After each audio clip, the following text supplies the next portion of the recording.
The last lesson. तो चलिए अब हम इस चैप्टर को क्विकली समझने की कोशिश करते हैं। तो बेसिकली जो चैप्टर है ये हमें बताता है कि हमें अपने लैंग्वेज को लव करना चाहिए, हमेशा रिस्पेक्ट करना चाहिए। तो ये चैप्टर हमें ले जाता है 1870 टू 71 की फ्रैंको प्रूशियन वॉर में, जिसके अंदर प्रूशिया मतलब आज का जर्मनी, उसने किसको हरा दिया था? फ्रांस को। और फ्रांस के दो रीजन्स एल्सेस एंड लॉरेन, इन दोनों रीजन्स पर अब से जर्मन लैंग्वेज इंपोज होनी थी और जो फ्रेंच लैंग्वेज थी उसको बैन करना। तो इस पे ये चैप्टर लिखा हुआ है। इस चैप्टर में एक स्टूडेंट है फ्रांस और उसके प्रोफेसर है एम हैमिल, जो 40 ईयर्स से एलसीएस के एक स्कूल में पढ़ा रहे हैं और वो अपना लास्ट लेसन डिलीवर करते हैं। तो ये इस तरह से टाइटल डिस्क्राइब किया गया है, the last lesson. Basically France को फ्रेंच लैंग्वेज बोलनी पढ़नी बिल्कुल अच्छी नहीं लगती है। उसको पार्टिसिपल्स का एक होमवर्क मिला होता है जो वो नहीं करके गया होता है। पर जैसे ही वो स्कूल में एंटर होता है, वो लेट गया था स्कूल में हर जगह सन्नाटा छाया होता है बिल्कुल। और जो एम हैमिल उसको डांटते भी नहीं है और ऊपर से वो ग्रीन कलर का कोट, फ्रिल शर्ट और अपनी ब्लैक सिल्क कैप पहन के आते हैं, जो वो सिर्फ इंस्पेक्शन डेज या प्राइज डिस्ट्रीब्यूशन पे पहनते थे। और ऊपर से उसको एक और चीज बहुत शॉकिंग लगती है कि जो विलेज पीपल है वो बैक बेंचेस पे बैठे हुए हैं। वो इसलिए बैठे थे क्योंकि वो रिस्पेक्ट ऑनर करना चाहते थे किसको? एम हैमिल को, उनकी सर्विस के लिए 40 ईयर्स। तो इसके बाद एम हैमिल अनाउंस करते हैं कि बच्चों ये मेरा लास्ट फ्रेंच लेसन है। इसके बाद कल से नया टीचर आएगा, क्योंकि बर्लिन मतलब जर्मनी की कैपिटल से ऑर्डर आ चुका है कि अब से जर्मन पढ़ाई जाएगी और फ्रेंच लैंग्वेज नहीं टीच की जाएगी।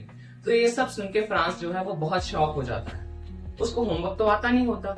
तो फिर एम हैमिल बोलते हैं कि ये सिर्फ तुम्हारी गलती नहीं है फ्रांस की, तुम्हें फ्रेंच आती नहीं है, ये हमारी भी गलती है, तुम्हारे पेरेंट्स की भी गलती है और ये मेरी भी गलती है।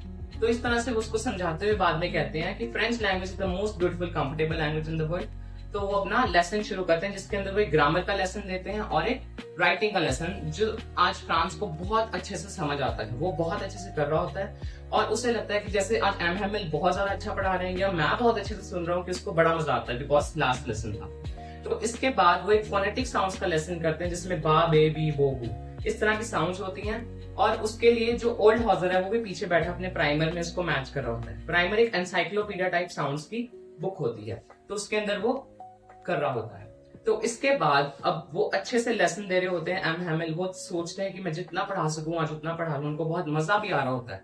बट एकदम से एंजेलस नाम का नेशनल एंथम बजना शुरू हो जाता है और जो प्रूशियन सोल्जर है वहां पे आके ड्रम बजाना शुरू कर देते हैं। इसका मतलब 12 बज चुके हैं, अब स्कूल ओवर होने वाला है, मतलब ओवर हो चुका है। तो इसके बीच में अब जो एम हैमिल है वो बहुत डिसहार्टेंड हो जाते हैं, उनकी हार्ट बीट बहुत तेज हो जाती है, वो कुछ बोल नहीं पाते हैं। इसलिए वो बड़ा बड़ा बोर्ड पे लिख देते हैं विवे ला फ्रांस, मतलब लॉन्ग लिव द फ्रांस।